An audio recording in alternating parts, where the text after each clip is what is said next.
Dios os bendiga a todos. Soy el pastor Marcos y es una bendición para mí estar nuevamente con cada uno de vosotros para compartiros la palabra de Dios. Bueno, estamos estudiando desde hace algunas semanas el tema Una cosa y hoy vamos a estar hablando sobre una cosa que sé. Y para eso quisiera hablaros sobre una historia increíble que se encuentra en la palabra de Dios en Juan capítulo 9, versículo del 1 al 7. Pero antes quisiera introducir este tema.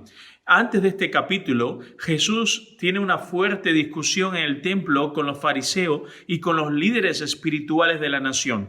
Él se proclamaba de que era antes del patriarca Abraham y cuando los fariseos escucharon eso, se horrorizaron y quisieron apedrear a Jesús, quisieron matarlo, a pesar de que era el sábado, el día más sagrado para el pueblo judío. Bueno, cuenta esta historia en el capítulo 8 que Jesús logra escaparse de esta situación junto a los discípulos y se va a una de las puertas principales de la ciudad, a la puerta de Esteban. Era una de las puertas donde entraban la mayoría de los comerciantes de todos los reinos de alrededor. Entraban por esa puerta, pero también en esa puerta se encontraban la mayoría de las personas que vivían de la mendicidad, la mayoría de las personas que vivían de pedir limosna. Y es ahí donde entra el tema de hoy, es ahí donde encontramos la historia de hoy, en la que Jesús fija sus ojos en la vida de un hombre ciego de nacimiento. Así que te invito a que leas junto conmigo Juan capítulo 9, versículo del 1 al 7. Al pasar Jesús vio a un hombre ciego de nacimiento y le preguntaron sus discípulos diciendo: Rabí, ¿quién pecó, este o sus padres, para que haya nacido ciego? Respondió Jesús: No es que pecó este ni sus padres, sino para que las obras de Dios se manifiesten en él.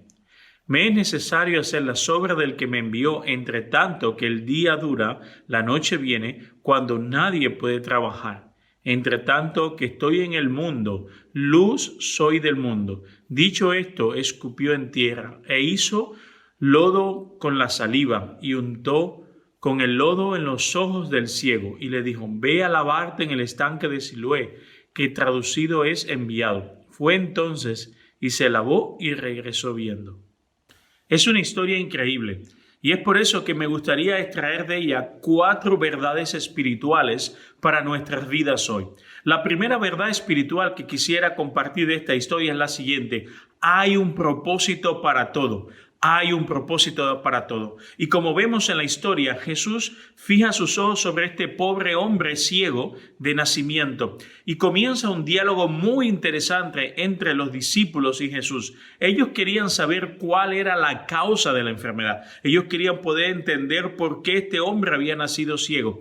En aquella cultura, como en muchas culturas hoy, se creía que cuando alguien nacía ciego o con cualquier discapacidad era resultado de los pecados de sus padres o sus antepasados. Y también ellos creían que si no era por esa causa, era también porque esa persona había cometido algún tipo de pecado tan horrendo como para que Dios lo castigara con ese tipo de enfermedad. Pero como vemos en el versículo 3, Jesús rompe con todos esos esquemas, rompe con todas esas ideas. Y vamos a leer nuevamente la respuesta de Jesús en el versículo 3 de este capítulo 9. Por favor, leamos nuevamente. Respondió Jesús: No es que pecó este ni sus padres, sino para que las obras de Dios se manifiesten en él. Con esta idea, Jesús rompe 2 conceptos preconcebidos que tenían los discípulos y las personas de su tiempo. El primero tenía que ver con que las personas que tenían algún hijo con discapacidad o algún familiar que había nacido con discapacidad era el resultado de los pecados de sus padres o sus antepasados. Hace algunos años estuve visitando a un buen amigo que trabaja como misionero en un país islámico ayudando a personas con discapacidad. Él es fisioterapeuta y estando allí con él nos invitó a que visitáramos a una de las familias que ayudaban, que ellos ayudan. Y cuando llegamos nos recibió una preciosa familia y había una niña que estaba corriendo por toda la casa, sonriendo, una niña preciosa. Y él me contó: Mira, Marcos, esta niña nació sin poder andar y resultado de nuestro trabajo, del equipo, ya está andando. Pero él me dijo algo que me impactó. Me dijo, mira, en esta cultura, cuando las familias son pobres, si un hijo le nace con discapacidad por vergüenza, porque ellos creen que esa persona, ese niño ha nacido discapacitado por culpa de los pecados de él o de alguno de sus antepasados, ellos toman la decisión de que su hijo nunca salga de casa hasta la mayoría de edad. Y cuando son mayores de edad, lo envían a la calle a pedir limosnas. Y la labor de mi amigo era ayudar a estas familias pobres a que pudieran tener una asistencia como fisioterapeuta y su equipo también como médico. Pero en esta historia, al igual que en este lugar donde yo estuve, se creía que las personas que habían nacido con algún tipo de discapacidad era por causa de los pecados de sus antepasados. Y Jesús rompe con esa idea. Dice, no, ninguno, no tiene que ver con que sus padres hayan pecado. No tiene que ver con nada de eso. También esto rompe con la idea de las personas que creen en la reencarnación. La mayoría de la gente, en especial los hinduistas, creen que uno reencarna en otra vida para pagar los errores que cometió en la vida pasada. Pero Jesús está diciendo, todo eso es falso. No tiene nada que ver. No tiene que ver con la vida pasada porque no hay reencarnación. No tiene que ver con que su padre o su madre o su abuelo hayan pecado. Tiene que ver con que Dios se quiere glorificar en la vida de este hombre. El segundo error o concepto que Jesús rompe es que, bueno, ellos decían, si no pecaron sus antepasados, si no pecaron sus padres, entonces habrá sido él. Al igual que el santo Job, aún recuerdo la historia de Job, no sé cuánto la habéis leído, y si nunca la has leído, quizás has oído hablar de la idea del santo Job, cuando alguien lo está pasando mal, ¿no? Ese dicho de, oye, te va peor que el santo Job. Bueno, Job estaba sufriendo emocionalmente una gran depresión, estaba enfermo físicamente, tenía sarna, y añadido a eso estaba afligido espiritualmente. Y en medio de todo ese sufrimiento, sus amigos que estaban cerca de él solo le decían, bueno, si estás pasando por todo eso es porque posiblemente has hecho algo malo contra Dios. Hoy día seguimos siendo igual, somos muy dados a juzgar los pecados de los otros, la vida de los otros y no la nuestra. Es muy sencillo creer que cuando a una persona le va mal o le están sucediendo cosas malas es porque algo malo ha hecho. Es verdad que hay pecados que tienen que ver con nuestras decisiones. Hay enfermedades que tienen que ver con nuestro pecado. Cuando no cuidamos nuestro cuerpo, cuando descuidamos nuestra vida, ya sea emocional y física y también espiritual. Es verdad que hay pecados que sí dañan nuestro cuerpo, pero en el caso de este hombre, como en la historia de Job, no tenía nada que ver con sus pecados, tenía que ver con la idea de que Jesús quería glorificarse en su vida. La verdad, hay veces que me cuesta entender cuando una persona está sufriendo o cuando uno mismo está padeciendo o cuando alguien tiene un hijo con discapacidad poder entender esa idea. Tengo un buen amigo que fue mi mentor espiritual por muchos años y él tiene un hijo con parálisis cerebral y recuerdo en una ocasión que le dije a esta persona, oye, ¿cómo puedes estar siempre sonriendo, no? ¿Cómo lo haces? Y él me contó, bueno, mi hijo me cambió la vida. Por un año cuando nació estuve luchando con Dios. No podía entender por qué Dios me había hecho esto, por qué mi hijo había nacido así. Pero con el tiempo acepté la voluntad de Dios en mi vida y ¿sabes qué? Mi hijo me ha hecho ver la vida diferente. Hoy valoro más las cosas, hoy me importa más las cosas que realmente son relevantes y mi hijo me hace vivir diferente y me produce realmente un gozo, una alegría cada vez que paso tiempo con él. Y mi amigo sinceramente es una persona que muy pocas veces en la vida lo he visto triste. Siempre está con una sonrisa en la cara. Dios tiene un propósito aún con la enfermedad. Dios tiene un propósito aún con el dolor, aún con el sufrimiento. La verdad, mira, en Juan capítulo 3, Jesús se encuentra con un catedrático de su tiempo, un hombre muy inteligente, y él le dice, mira, el Espíritu de Dios obra y se mueve al igual que el viento. El viento va de un lugar hacia otro y no sabemos de dónde viene ni a dónde va. Así mismo es el Espíritu de Dios. Y es interesante porque la palabra para el Espíritu es la misma de viento, es rúa en hebreo. Y Jesús le está diciendo, tú no tienes control sobre el Espíritu. El Espíritu obra como Él quiere. Tú no le das órdenes a Dios, el Espíritu obra como Él desea. Pues Dios en su soberanía ha permitido que muchas personas nazcan con alguna aflicción o enfermedad, pero no es por ninguna maldición ni de sus antepasados ni por los pecados de esa persona, porque no tiene que ver con eso. Tiene que ver con que Dios tiene un plan, un propósito y Él obra de la manera que Él desea. Bueno, el segundo principio que quisiera ver en esta mañana es el siguiente. Jesús es la luz del mundo. Dicho esto, escupió en tierra e hizo lodo con la saliva y untó con el lodo los ojos del ciego y le dijo: ve a lavarte en el estanque de Siloé, que traducido es enviado. Fue entonces, se lavó y regresó viendo. Esto es algo increíble. Mira, este hombre no le había dicho nada a Jesús. No le había contado de que, que él quería poder ver. Pero Jesús aún así pone sus ojos en la vida de este pobre hombre que era ciego. Y nos cuenta esta historia, como hemos visto que es Jesús quien se acerca a él. Muchas veces nosotros no le hemos pedido nada a Dios, pero Dios conoce nuestro corazón. Dice la Escritura que no está la palabra en nuestra boca y ya Dios la conoce toda. Jesús tiene la intención de ir en búsqueda de este hombre enfermo. Hay momentos en nuestra vida en los que estamos afligidos, angustiados, pasándolo mal y no sabemos ni cómo pedírselo a Dios. No lo hemos incluso ni contado a nuestros mejores amigos, ni a nuestra pareja, ni a nuestros hijos el dolor y la angustia por la que estamos atravesando. Pero ¿sabes qué? Jesús la conoce. Jesús es Dios y Él es omnisciente, conoce tu corazón, puede escudriñar lo más profundo de tu alma. Así lo hizo con este hombre y lo hará contigo. Jesús dice: yo estoy a la puerta de tu corazón llamando.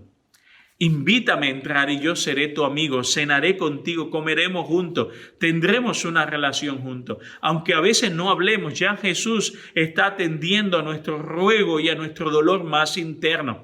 Así que si estás atravesando por un momento de angustia y dolor, quiero decirte algo importante: no estás sola, no estás solo. Jesús conoce tu angustia, Jesús conoce tu dolor. Lo segundo que sucedió fue algo muy bonito. Jesús puso su mano en los ojos de este hombre. Él primero escupió en el suelo, hizo una bola de barro, puso su mano sobre sus ojos y pasó algo increíble.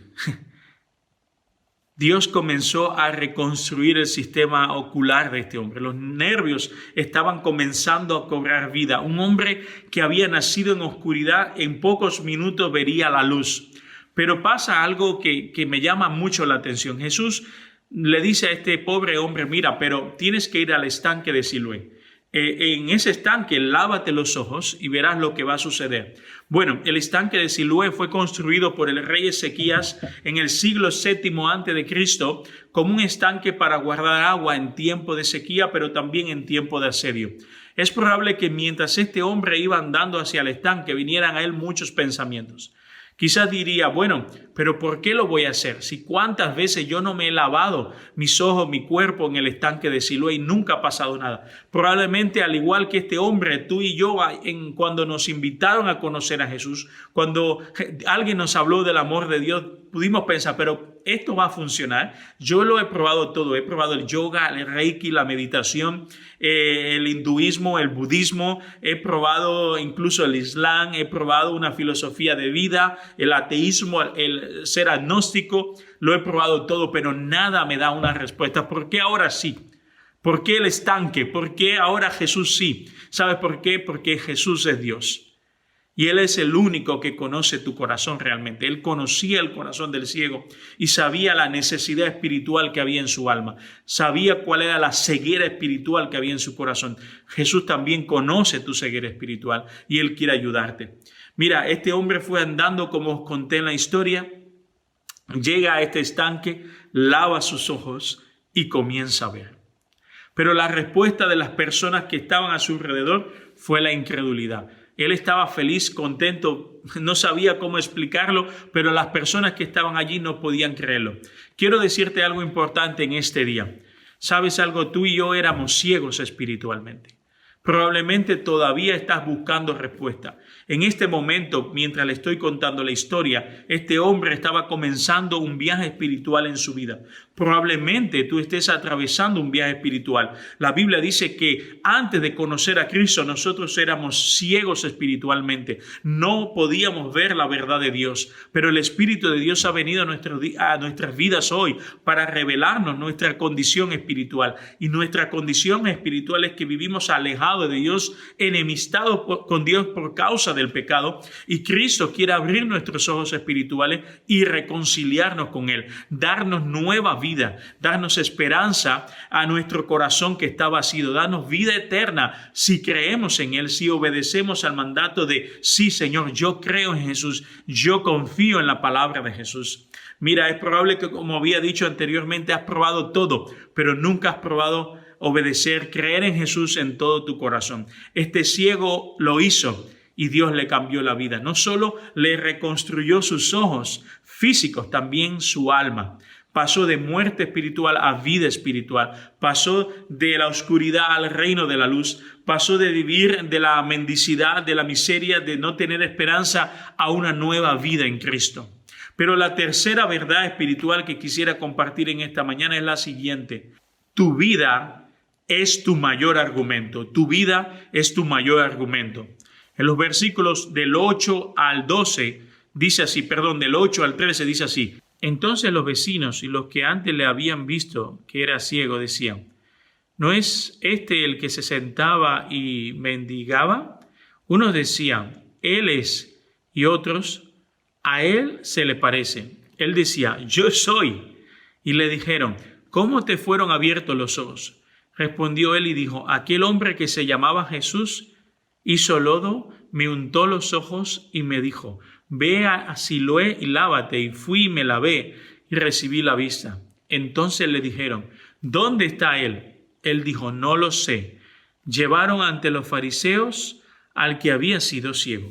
¿Alguna vez te has sentido que te ha sucedido algo hermoso en tu vida, algo increíble, y sales corriendo para contárselo a tu familia, a tus amigos, a las personas a las que más amas, y cuando se lo cuentan no te creen, no pueden creer lo que le estás diciendo? Pues lo mismo le sucedía a este hombre. Algo increíble le había pasado en su vida. Era ciego, ahora podía ver, pero la gente no le creía, no podían entender las cosas que estaban pasando. Es muy común que cuando nosotros aceptamos a Jesús, creemos en Jesús como el Señor y Salvador de nuestra vida, damos ese paso de fe, tenemos una emoción increíble en nuestro corazón, sentimos que todo el mundo tiene que enterarse de lo que nos está pasando, y cuando vamos y lo contamos, las personas no nos creen. Pues lo mismo le estaba sucediendo a este hombre. Los vecinos, los amigos, los conocidos, las personas que estaban junto con él allí en esa escena no podían entender lo que estaban pasando. Entonces toman a este hombre y lo llevan delante de los líderes espirituales en búsqueda de una respuesta. Ahí comienza, como os dije anteriormente, un viaje espiritual increíble en la vida de este pobre ciego. Los líderes espirituales le interrogan, le piden que le cuente nuevamente lo que había sucedido. Él les dice que un hombre llamado Jesús puso barro en sus ojos, le mandó al estanque de Siloé y luego sus ojos fueron abiertos. Los fariseos sabían de quién estaban hablando, porque momentos antes, horas antes probablemente, habían tenido una fuerte discusión con Jesús. Y ahora, después de que ellos querían matarlo, apedrearlo vivo, ahora se dan cuenta de que algo estaba sucediendo. No entendían, esto es una trampa preparada por Jesús, esto era para confundirnos, para engañarnos. Comienzan a interrogar fuertemente a este hombre, y a pesar de que la fe de este hombre todavía era una fe débil, una fe incipiente, él se mantiene firme en sus convicciones. Él se mantiene seguro de lo que había sucedido. Se sigue proclamando y declarando que Jesús le había sanado. Ellos no creían, entonces mandan a buscar a los padres de este pobre hombre. Y cuando vienen los padres, ellos dicen, mira, sí, mi hijo, ese es mi hijo. Y además ese era ciego de nacimiento. Pero la Biblia dice que tenía miedo de confesar de que era Jesús quien le había sanado. Porque si decían que era Jesús, la condena por decir eso, por creer en Jesús, era la excomulgación de la comunidad. Eran expulsados de la sinagoga y ya era suficiente con que ellos fueran pobres. Si además decían que creían en Jesús, no solo serían pobres, sino serían unos parias. Nadie le daría limosna, nadie les ayudaría, nadie estaría con ellos. Toda la comunidad les daría la espalda. Los padres tuvieron miedo de confesar a Jesús. Son muchos los que cuando les hablan del Evangelio, creen en Jesús. Algunos incluso llegan a ver los milagros y el poder de Dios manifestado en su vida. Pero cuando llegan las pruebas, llegan las tentaciones, llega la presión de la familia, de la comunidad, de los amigos, comienzan a decirle, tú eres tonta, tú eres tonto, ¿cómo has creído en Dios? Eso, nadie cree en eso, ya eso no está de moda. Además, creer es de gente ignorante. Cuando la familia o nuestros vecinos más cercanos nos comienzan a presionar, hay que ver, te han comido el coco. Hay dos tipos de personas. Uno, comienzan a negar a Jesús. Sí, bueno, a lo mejor estaba confundido, no estaba seguro. Bueno, es de verdad que esto no es para mí. Comienzan a negar a Jesús, a rechazar lo que Dios ha hecho en su vida. Pero hay otros que a pesar de que tengan una fe incipiente, se mantienen firmes. Mira, me da igual lo que tú pienses, me da igual lo que ustedes quieran creer, pero yo sé lo que Dios ha hecho en mi vida. Ellos siguen interrogando a este pobre hombre y llega un momento importante en estos versículos. Este hombre da una poderosa declaración que rompe con todo lo que estaba sucediendo. Después de tanta presión, tanto ataque, rechazo por sus vecinos, rechazo incluso de su familia, de sus padres que no fueron capaces de apoyarlo en este momento por miedo, llegamos al clima de la historia cuando los fariseos comienzan a decir, sí, pero ese hombre es un pecador, él no puede hacer esos milagros, es imposible que un pecador haga algo así, hablando de Jesús. Y este hombre dice lo siguiente, veamos este versículo. Entonces él contestó, si es pecador no lo sé, una cosa sé, que yo era ciego y ahora puedo ver. Amigos, su argumento era irrefutable. Él les dijo, una cosa sé. De una cosa estoy convencido, yo era ciego y ahora veo. Ustedes pueden decir lo que os dé la gana, ustedes pueden decir lo que quieran, pero nadie me va a quitar de que yo antes era ciego y ahora puedo ver. Hace unos años cuando trabajaba en la universidad tenía un buen amigo que era profesor de física y él había estudiado junto conmigo en el bachillerato y me dijo, Marco, puedo demostrarte científicamente de que Dios no existe. Y yo le dije, mira, ¿sabes algo? Yo no te voy a responder a tus argumentos, tú eres más inteligente que yo, pero una cosa sí estoy convencido, ¿tú te acuerdas de mi vida perdida cuando estudiábamos juntos en el bachillerato? Sí, me recuerdo. Dice, pues ves mi vida ahora, ese cambio lo ha producido Jesús en mí. Él me dijo, Marco, ya no hablemos más de Jesús, no puedo decirte nada contra tu propia historia. 6 meses después mi amigo entregó su corazón a Jesús. Tu mayor argumento frente a los que no te creen es tu propia vida. La palabra de Dios dice el apóstol Pablo, somos la carta leída por el mundo. Las personas quieren ver a Jesús y van a ver a Jesús en tu vida si tú deseas mostrarlo, si tú andas como Él desea.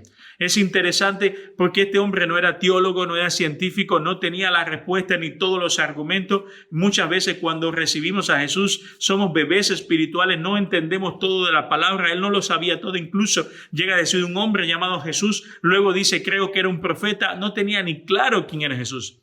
Pero tenía un argumento poderoso, yo era ciego, yo estaba muerto espiritualmente y ahora tengo vida. Antes no sabía nada y ahora lo sé todo. Ahora entiendo por qué estoy aquí. Ahora entiendo todas las cosas. Ahora mi vida cobra un sentido. Amigos, probablemente cuando las personas te vengan a pedir por tu fe, vengan a reclamar, vengan a preguntarte, a cuestionarte o a atacarte. Y tú me dices, mira, sabes, no tengo todas las respuestas, pero invítales a que conozcan tu historia.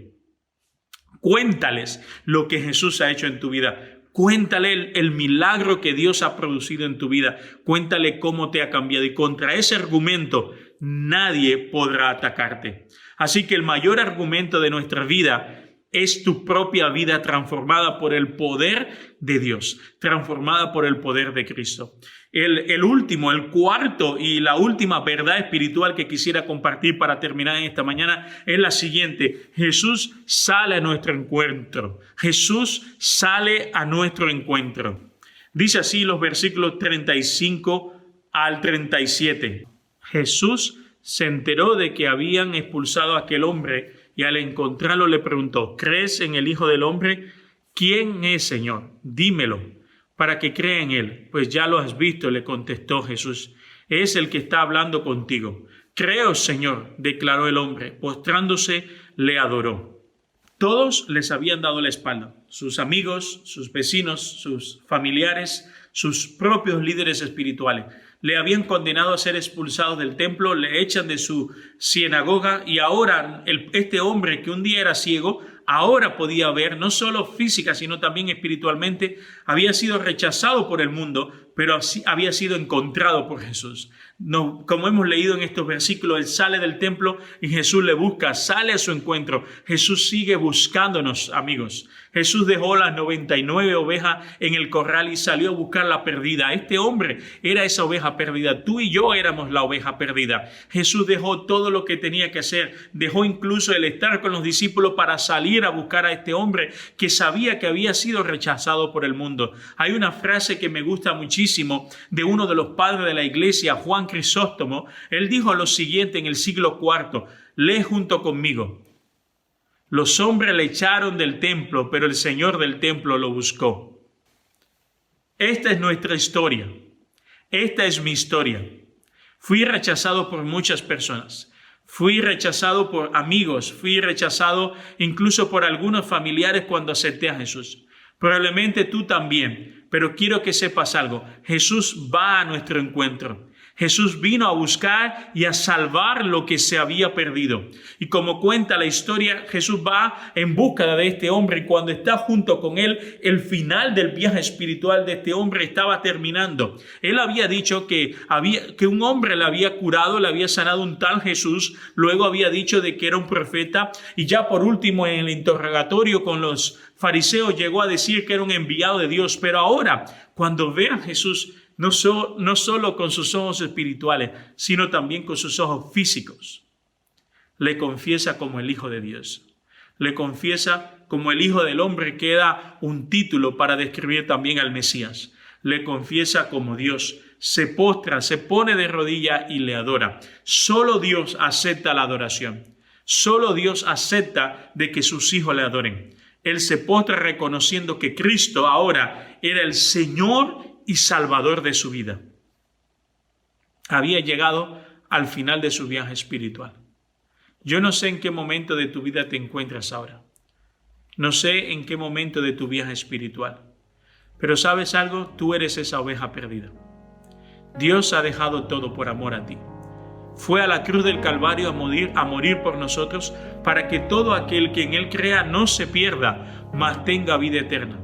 Dios desea sanar tu corazón como sanó el alma de este hombre. Dios desea darte vida eterna. Él desea que tú puedas tener un encuentro con Él. Dios quiere que pases del reino de las tinieblas al reino de la luz. Él desea abrir tu alma y que dejes de vivir en oscuridad para que puedas experimentar la luz de Dios. Jesús dijo: yo soy la luz del mundo. Yo soy la luz del mundo. Y Él desea que puedas experimentar esa luz y también el amor y la bondad de Dios en tu vida. No sigas huyendo a Dios. Haz como este hombre que un día fue ciego y ahora podía ver. Jesús te hace la misma invitación. Jesús te invita ahora mismo a que vayas al estanque. ¿Cuál es el estanque? Que respondas a la palabra de Dios. Que digas: sí, Señor, creo en ti como el único Señor y Salvador de mi vida y deseo ahora mismo que abras los ojos de mi alma. Yo quiero verte. Yo quiero verte, Jesús. Yo quiero que el mundo se entere que yo antes estaba perdido, que yo antes era ciego, pero ahora puedo ver. Amiga y amigo que me estás viendo, te invito a que le entregues tu corazón a Jesús. Pero si ya eres creyente, pero estás alejado de Dios, ¿sabes algo? Tú también eres esa oveja perdida. Jesús ha dejado sus 99 ovejas ahí en la iglesia, en el corral, y ha salido en búsqueda de ti. Él no quiere que te pierdas. Él desea rescatarte. Él desea ir por las montañas de esta vida, tomarte en sus brazos y llevarte de nuevo a casa. Así que si te has alejado de Dios, si estás alejado de Dios, hoy es el día de volver a casa. Jesús te invita nuevamente a sus brazos. Quisiera orar por vosotros. Señor, gracias, Señor. Gracias, Jesús, porque yo un día era ciego y luego podía ver gracias a tu amor, a tu bondad y tu misericordia. Gracias, Dios, porque un día cuando estaba perdido me invitaste a conocerte, me invitaste a ir a tus brazos. Te pido, Dios, que en este momento abra los ojos espirituales de todos aquellos que están viendo este mensaje y que puedan tener un encuentro contigo, que puedan abrir sus corazones a ti. También te pido, Señor, por aquellos que ya han creído pero están lejos de ti, Señor. Pon en ellos el deseo, el anhelo, la necesidad espiritual de volver a casa. Señor, bendice a tu pueblo, bendice a tus hijos y gracias, Jesús, por estas palabras. Amén y amén. Que Dios os bendiga a todos y os invito, así que como el ciego estaba adorando, también a que continuamos este tiempo con la adoración.